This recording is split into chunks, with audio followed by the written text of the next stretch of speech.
Hello, my name is Erin Warwick, and I am a Penn State business student. Today I'll be giving a presentation about ethical decision making and how your organizational factors can impact that decision making process. So, your organizational factors. Within an organization, the overall values of the company usually have a greater influence on the decision making process than your personal values do.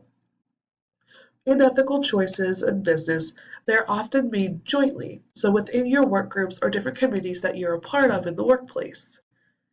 If you take your personal background and the behaviors that you've learned from the company and mesh those together, that's usually how decisions will be made within the company.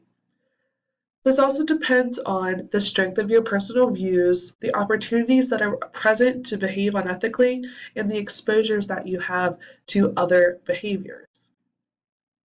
If you take your personal values and your organizational values and they align correctly, you really do create a positive work environment that offers positive attitudes and in return positive outcomes to the business.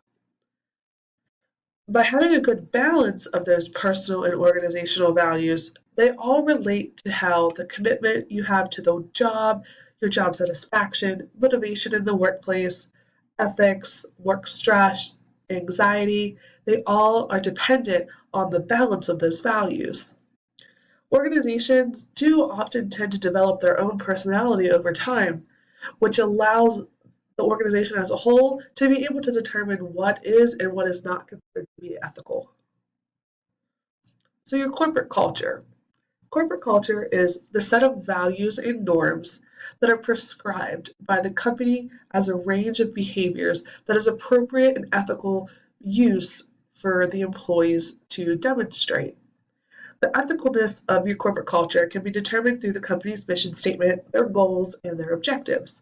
And also throughout time, if the company needs to check and just make sure that they are staying true to company values, you go back and review those, and it has a good determining factor is if you are being true to the company.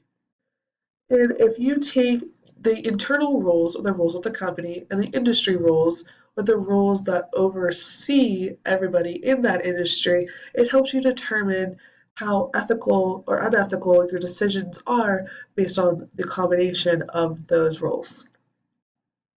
So, your ethical culture. Ethical culture relates to the integrity of the decisions that you've made. And this plays a role in corporate policies, management leadership, influence of coworkers, and the opportunity that is present to behave unethically. So, by just having effective communication within the workplace, that's a very important step in building a completely ethical culture. So, within your culture, there's also going to be subcultures that develop depending on different departments or different kind of groups or cliques that are formed. These subcultures will develop, but overall, those subcultures will be influenced by the company's overall ethical culture. So, our last slide we're going to talk about is significant others. Within the ethical decision making process, significant others are individuals who influence a work group. These people can be your peers, your managers, your coworkers, or even your subordinates. These people help workers with daily tasks and provide advice both in informal and formal ways.